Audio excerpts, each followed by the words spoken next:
السلام علیکم د قدرور لیدونکو په خاص ډول د انلاین ایجوکیشن پښتو یوټیوب چینل مینوالو ستړي مشئ خدای دې وکړي چې ټول ښه او جوړ ختمونه سي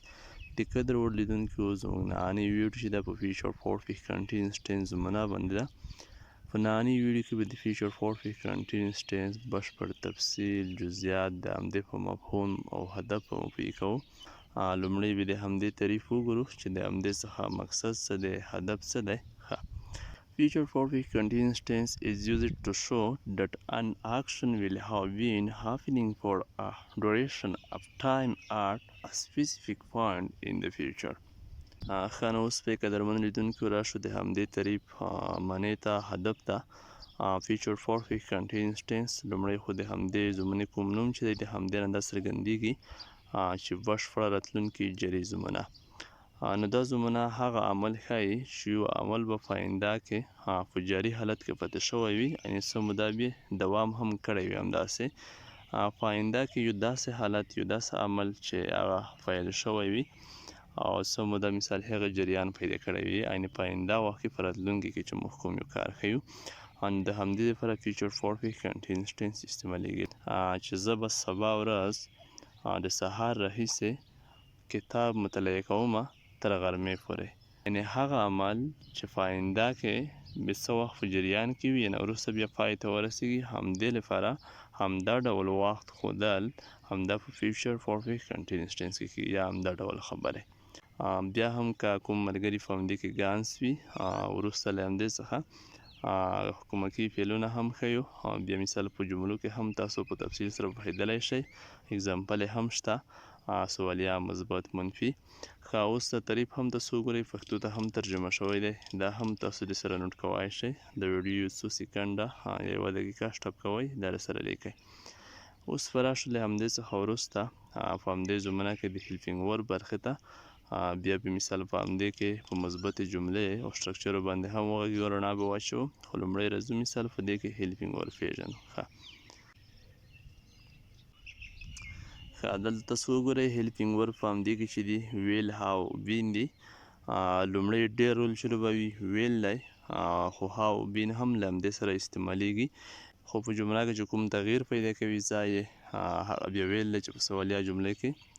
مخکې د سبجیکټ استعمالیږي په نورو کې هم بیا په خپل مشخص ځای باندې استعمالیږي او هاو بین چې دی بیا په خپل ځای پاتې وي نو دا درې څخه موږ استفاده کوو په دې کې ټولو سبجیکټونو لپاره هم همدا درې سره استعمالیږي هیڅ توپیر هم نه کوي چې د سینګولر لپاره مثال یو هیلپینګ ورب د پلورل لپاره بل ټولو لپاره یو استعمالیږي همدا درې وړه موږ هر سبجیکټ لپاره کارولی شو اوس به راشو له همدې څخه وروسته په همدې زمانه کې د ساینس او فار برخې ته تاسو ته به معلومه وي هغه نوره ویډیوګانې موږ کتلې وي موږ په همدې نه رڼا اچولې وه چې په فیچر پرفیکټ کنټینیوس یا مثال هغه زمانې چې پرفیکټ کنټینیوس دي په کې که فاست دي که کنټینیوس دي که فیچر دي په کې ساینس او فار استعمالیږي چې د وخت مشخص کولو لپاره ترې استفاده کوي په دې نه زه بیا هم رڼا اچوم که بعضې ملګري همدې ویډیو ته نوي راغلي وي همدې زمانې ته نوره زمانې نوي ترکیب یا فاست پرفیکټ کنټینیوس یا پریزنټ پرفیکټ کنټینیوس نو دوی به په همدې نه پوهېږي نو په دې زمانه کې ساینس او فار هم استعمالیږي په ټولې پرفیکټ کنټینیوس کې که په فاست کې که په پریزنټ کې دي که په فیچر کې دي بیا هم دا خبره مې تکرار کړه ښه فار چې د مثال فار له څه لپاره استعمالیږي او ساینس له څه لپاره استعمالیږي دلته ګورئ is used to specify the duration of time how long something has been happening دلته تاسو اګزامپل وګورئ ښه فار چې دی د همداسې وخت لپاره استعمالیږي چې یو شمېرېدونکی وخت وي لکه مثال د یو وخت هغه شمېر معلوم وي لکه د ورځې 3 ورځې دلته تاسو وګورئ لومړی فار 3 هاورس 3 ساعته فار 2 ویکس 2 اونۍ فار 5 ډیز 5 ورځې فار ا لانګ ټایم یو زیات وخت که دلته موږ فقط دې ځای کې سهار ښلی بیا موږ ساینس استفاده کوو دلته فقط ورځ ښلی یا فرایډې یا وینزډې بیا مو هم ساینس استفاده کوو خو دلته د وخت معلوم دی د ورځې شمېرې کیږي ښه اوس به راشو ساینس ته is used to specify the starting point in time when something begin داسې یایي چې دا د هغه وخت لپاره شمېرې کیږي چې فقط هغه ورځ هغه نوم یې څرګند وي، یا مثال ډسمبر یا 2025 یا سهار یا ماسپښین راهیسې خو شمېرل کېږي نه چې یا 2 ماسپښینه یا 3 ډسمبره. نو د همدې ډول وخت لپاره بیا موږ له ساینس څخه استفاده کوو. دلته څه وینئ لکه لاست ایم مثال فرایډې، مارنینګ، همداسې اپریل یا جون، جولای، اګست، داسې نوره. نو خدای دې وکړي چې په دې مثال خلاص شوی وي. دلته ځکه زیات نه پاتې کېږي چې په دې نه موږ په نورو زمونو کې رڼا اچولي او خو همدې خاطر لږ پاتې شوم چې که خامخا کوم زده کوونکي نوي وي نو دوی به په همدې پوه شي. ښه، اوس رزو مثال همدا هر څه په جملې کې استعمالوو. تاسو بیا عملي ډول وینئ. لومړی رزو مثال مثبت سټرکچر هم پیژنو. په دې زمانه کې چې مثبت سټرکچر کوم ډول دی، بیا په همدې کې مثبتې جملې هم د همدې سټرکچر مطابق اوس استعمالوو. دلته وګورئ سټرکچر په همدې ډول دی مثبت. سبجیکټ دی، هیلپینګ ورب، ویل دی، هاو دی، وین دی، ورب دی، آی ان جي کمپلیمنټ. نو په فیچر پرفیکټ کنټینیوس ټینس کې دې خبره ته مو پام وي د ورب سره آی ان جي اضافه کیږي. لکه څه ډول چې موږ په نورو زمونو کې په پریزنټ پرفیکټ کنټینیوس کې، په پاست پرفیکټ کنټینیوس کې د ورب سره آی ان جي اضافه کوله، نو دلته هم آی ان جي اضافه کیږي. ښه، اوس راځو د همدې سټرکچر مطابق جمله استعمالوو.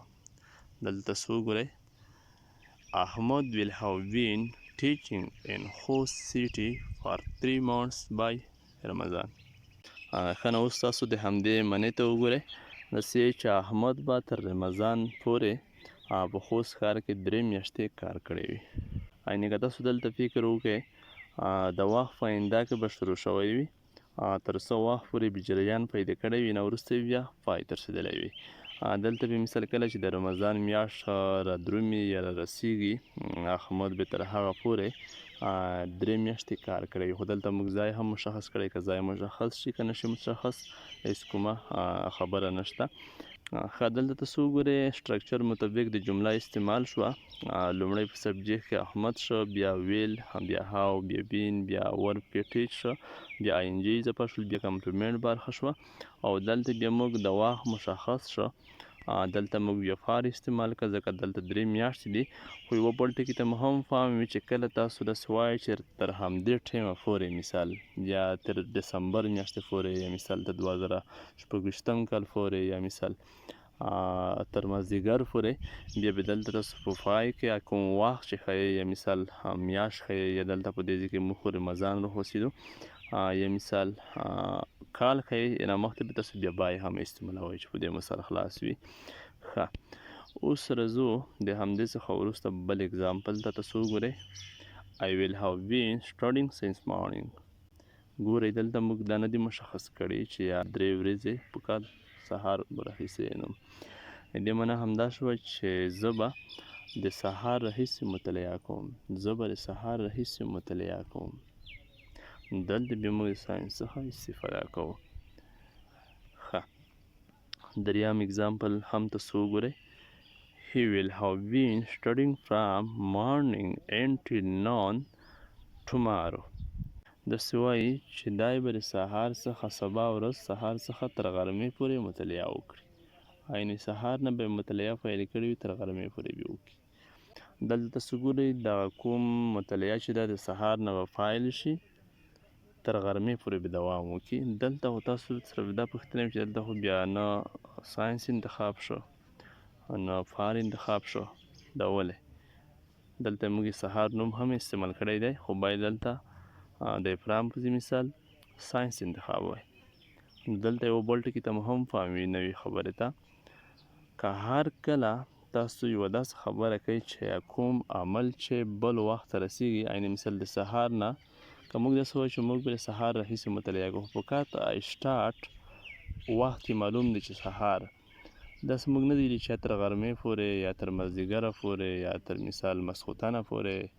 داسې موږ نه دی ویلي. نو بیا موږ ساینس استعمالوو. که بیا موږ داسې څه ذکر کوو چې تر ماسپښینه پورې، یا مازدیګره پورې، یا تر غرمې پورې، بیا انټیل استعمالوو. لومړی به دلته د مارنینګ نه یا د افټرنون نه، که موږ یو چې د ماسپښین نه تر مازدیګر پورې، دلته بیا موږ پرام استعمالوو. پرام evening یا from afternoon خو دلته موږ سهار استعمالوي او دلته بیا د بل کوم مشخص وخت نوم چې ذکر کېږي نه مخته به انټیل استعمالیږي نو خدای دې وکړي چې په دې مو هم سرخلاص شوی وي کوم ګنسولی په دې کې چاته نه وي اوس فی راشو له همدې څخه وروسته منفي برخې ته نیګیټیو برخې ته ښه دلته څه وګورئ سټرکچر په همدې ډول دی سبجیکټ دی ویل دی ناټ هاو بین دی ورب آینجي کمپلیمنټ دی یعنې په دې زمانه کې هم په هره سټرکچر کې په هر ډول جملې کې ورب آینجي اخلي چې دې ته مفهم وي ښه جمله په همدې ډول ده مصطفی ویل ناټ هاو بین ټیچینګ ان غزني سیټي فار 2 months بای رمضان دلته ګورئ هماغه ډول سټرکچر مطابق سبجیکټ کې مو مصطفی راکوز کړی دی بیا ویل دی بیا دلته ناټ مخته شوی دی د هاوبین چې دی دا بیا وروسته کیږي تاسو ته ما مخکې هم د خبره تکرار کړه چې هاوبین چې دی دا تغییر نه خوري او ویل چې دی دا تغییر خوري نو د په هماغه خپل ځای پاتې دلته ناټ مخته کیږي دویم اگزامپل ته هم وګورئ نجیب الله وانټ هاوبین ټیچینګ ان کندهار سیټي فار 5 days بای رمضان دلته په دې کې داسې نور خاص څه خبره نشته جمله ورته ده خو په کات مقصد مې همدا دی چې لومړی جمله چې ده لانګ حالت دی دلته بیا شارټ حالت په منفي جملې کې تاسو ویل ناټ په ځای وانټ هم استعمالولی شئ دا ډول سمه ده ویل ناټ وانټ معنی لانډ حالت معنا یې هم په همدې ډول د په کات نوم بدل دی د ښار نوم بدل دی نجیب الله په کندهار کې تر رمضان پورې 15 میاشتې تدریس نوی کړی اوس فراشو کویشن سوالیات ښه لومړی اوس راګرځو په همدې برخه کې سټرکچر ته تاسو سوالیات سټرکچر وګورئ لومړی هیلپینګ ورب دی سبجیکټ دی بیا هاو بین دی ورب دی آینجي کمپلیمنټ کویشن مارک دی نو په هره سوالیه جمله کې کویشن مارک لازمي دی راځو یوه جمله استعمالوو د همدې سټرکچر مطابق ګورئ ویل دی هاو بین ورکینګ فار 5 hours by noon آیا دوی به تر غرمې پورې 15 ساعته کار کړی وي ښه دلته څو یوه مهم ټکي ته ګورئ دلته موږ بیا هم بای استعمال ځکه تر غرمه مشخص چې تر غرمې پورې دلته بیا موږ فار څخه استفاده کړې ده ځکه چې دلته 15 ساعته دي په همدې خاطر که په دې ځای کې دلته یا سهار ماسپښین وي بیا موږ فرام استعمالوو بیا موږ ساینس نشي استعمالولی ځکه دلته وخت مشخص شوی دی نو خدای دې وکړي چې په دې مو هم سر خلاص وي نوره د سټرکچر تشریح ته به ډېره اړتیا نه وي ځکه په همدې سټرکچر مطابق هر شی موږ دلته راخیستي دي ښه راځو مثال دوهم اگزامپل ته تاسو وګورئ ښه دوهم اگزامپل په همدې ډول دی زه به د لوګو لږ څنګ ته کړم ښه ویل محمد هاو بین ډرایوینګ ساینس افټرنون آیا محمد به د ماسپښین راهیسې موټر چلولی وي نو همدغه وې سوالیه جملې خدای دې وکړي چې په دې مې هم سر خلاص شوی وي په همدې ترتیب تاسو سوالیه کویشن سینټنسز استعمالولی شئ چې هر ډول موضوع وي هر ډول نظر وي هر ډول مو خبره وي په همدې ترتیب یې تاسو استعمالوئ د سټرکچر مطابق جمله اوس ولاړ شو له همدې څخه وروسته هغه جملې چې هم منفي وي او هم سوالیه وي نیګیټیو ان انټراګیټیو سینټنسز ښه تاسو دلته وګورئ لومړی سټرکچر ته وګورئ په دې کې زموږ سره دوه ډوله سټرکچر دي بیا هم چې یو لانګ سټرکچر دی بل شارټ سټرکچر دی په دې کې نوره فرق نشته بعضې همدې سټرکچر ته امیریکن هم وایي او لانګ شارټ سټرکچر ته بعضې مثال بیا هم برید سټرکچر هم وایي خو خاص فرق یې دا دی چې په لانګ سټرکچر کې ویل چې دی د سبجیکټ یعنې هیلپینګ ورب د سبجیکټ نه مخته استعمالیږي او ناټ بیا وروسته کیږي او په شارټ سټرکچر کې بیا ویل او ناټ یو ځای کیږي دواړه د سبجیکټ څخه مخکې استعمالیږي دلته تاسو وینئ په همدې ترتیب ښه جمله په همدې ډول د سټرکچر مطابق ویل وي ناټ هاو بین ویټینګ هیر فار آن هار سیایي چې آیا موږ به یو ساعت انتظار کړی وي دلته همدا جمله هم په همدې ډول ده فقط شارټ حالت دی تاسو ګورئ دلته د لاندې جمله وګورئ وانټ وي هاو بین ویټینګ هیر فار آن هاور آیا موږ به یو ساعت انتظار کړی وي نو په همدې ترتیب تاسو کولی شئ چې نیګیټیو او انټراګیټیو سینټنسز استعمال کړئ خاص د همدې سټرکچرو مطابق نو همدا چې وه د زمونې د کورس وروستۍ ویډیو وه ځکه فیچر فور کنټینیوس ټینس 12مه ویډیو وه د زمونې که په تاسو کې څوک نوي وای همدې کورس ته همدې ویډیو ته نوي داخل شوي وای زموږ په یوټیوب چینل کې د انګلیسي زمونې په نوم د ټینسز په نوم پلی لیست ته پلی لیست ته لاړ شئ ټولو زمونې کتلی شئ که هغه د پریزنټ کټګوري ده که د پاست ده که د فیوچر ده انشاءالله څخه تاسو برخمن کیدلی شئ فعل حالا مې په خدای سپارلی یاست ښه وخت